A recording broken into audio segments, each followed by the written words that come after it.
تو میرے ایک دوست تھے انجینئر تھے، ان کا نام تھا شمشیر صاحب، وہ جدہ میں چیف انجینئر تھے۔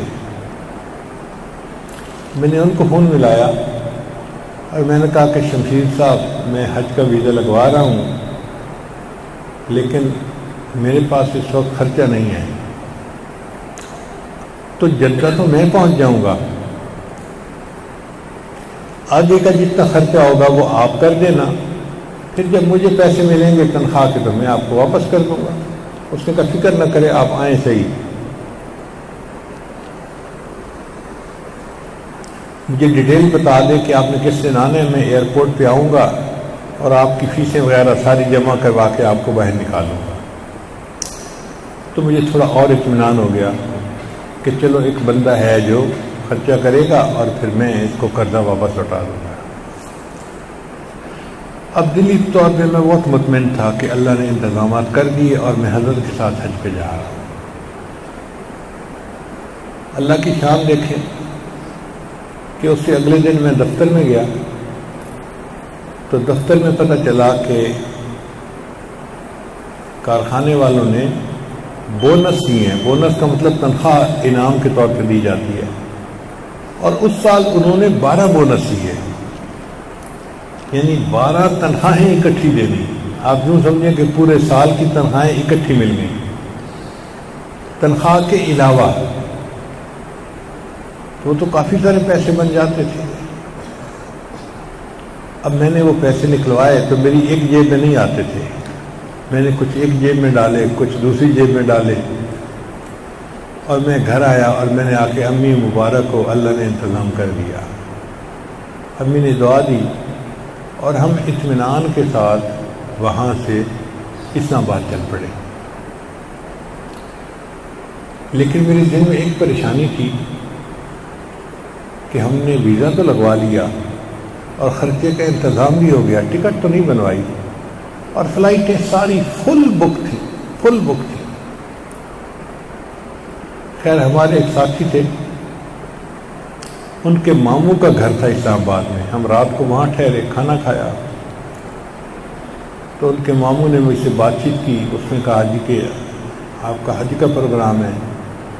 میں نے کہا حج کا پروگرام تو ہے لیکن ٹکٹ آج کل نہیں مل رہی، فلائٹیں بک ہیں، تو ہمارے لیے ٹکٹ بنوانا ایک مسئلہ ہے۔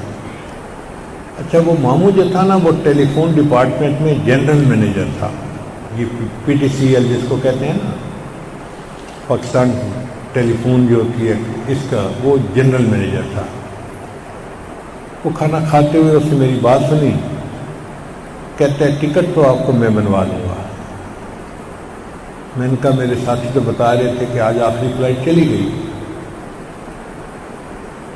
اس نے کہا اچھا بات کرتے ہیں۔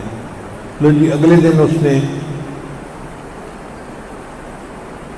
ٹکٹ کے لیے بات کی، ہر بندے نے کہا جی کہ آخری فلائٹ بھی چلی گئی ہے، اب تو کوئی فلائٹ ہی نہیں پیچھے۔ اس نے ایئرپورٹ پہ فون کیا تو ایئرپورٹ پہ ایک ٹیلی فون ڈپارٹمنٹ والوں کا کمرہ ہوتا ہے، وہ رہتے ہی وہیں ہے ڈیوٹی پہ، تاکہ اگر ایئرپورٹ کا کوئی فون خراب ہو تو اس کو فوراً ٹھیک کر دیا جائے۔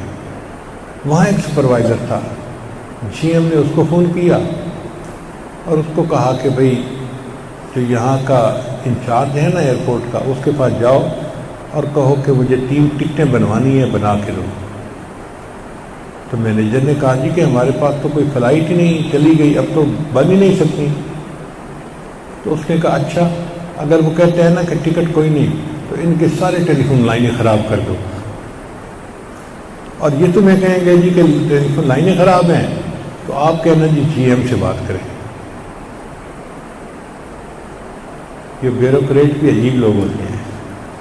چنانچہ وہ سپروائزر تھوڑی دیر میں گیا، اس نے جا کے تاریں کھول دی، کچھ آگے پیچھے کر دیا۔ اب ایئرپورٹ پہ تو شور مچ گیا جی کہ سارے فون خراب ہو گئے۔ اس زمانے میں سیل فون نہیں ہوتے تھے، صرف لائن کے فون ہوتے تھے۔ اب ایئرپورٹ کی ساری لائنوں کا بند ہو جانا تو ایک بڑا مسئلہ تھا۔ تھوڑی دیر بعد مینیجر کا فون آیا جی ایم کو کہ سر ہماری ساری لائنیں خراب ہو گئی ہیں اور نظام درہم برہم ہو گیا ہے، تو آپ ہماری لائنیں ٹھیک کروا دیں۔ جی ایم صاحب نے کہا مجھے 3 ٹکٹیں چاہیے، مجھے 3 ٹکٹیں بنا دیں، آپ کی 3 لائنیں ٹھیک کروا دوں گا۔ اس نے کہا جی کہ ٹکٹیں تو نہیں مل سکتی۔ اس نے کہا پھر لائنیں بھی ٹھیک نہیں ہو سکتی۔ یہ میرے سامنے گفتگو ہو رہی تھی فون پہ۔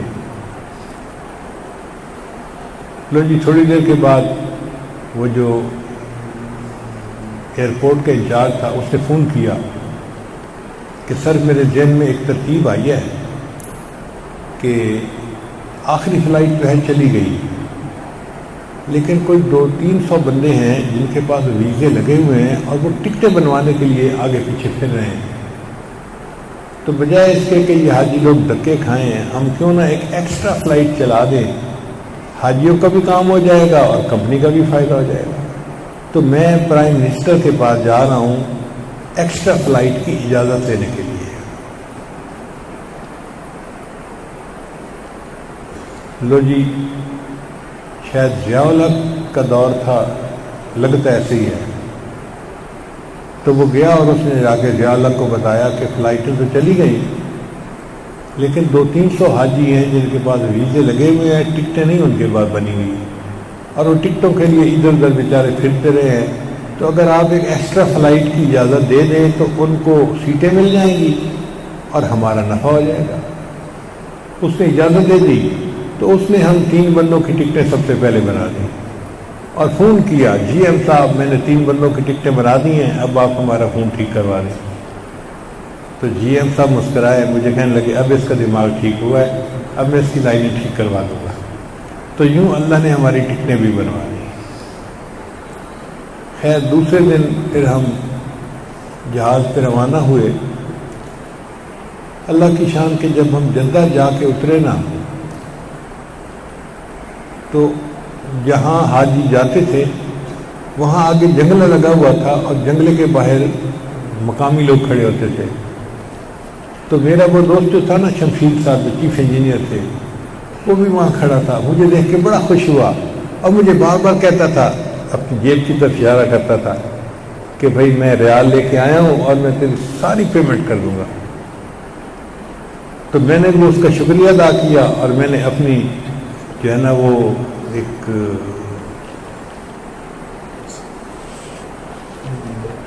پرسہ تھا جو یہاں احرام کی حالت میں باندھتے ہیں، میں نے اس کی طرف اشارہ کیا کہ بھائی میرے پاس پیسے ہیں، میں پیمنٹ کر دوں گا۔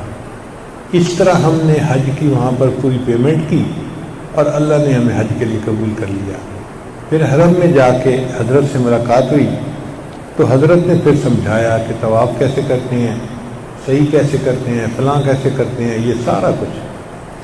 الحمدللہ یہ زندگی کا پہلا حج تھا، اور میں سمجھتا ہوں اس میں جہاں والدہ کی دعائیں شامل تھیں وہاں میرے شیخ کی بھی دعائیں شامل تھیں، اور یہ شیخ کی دعائیں تھیں جس نے میرے لیے کام آسان کر دیا۔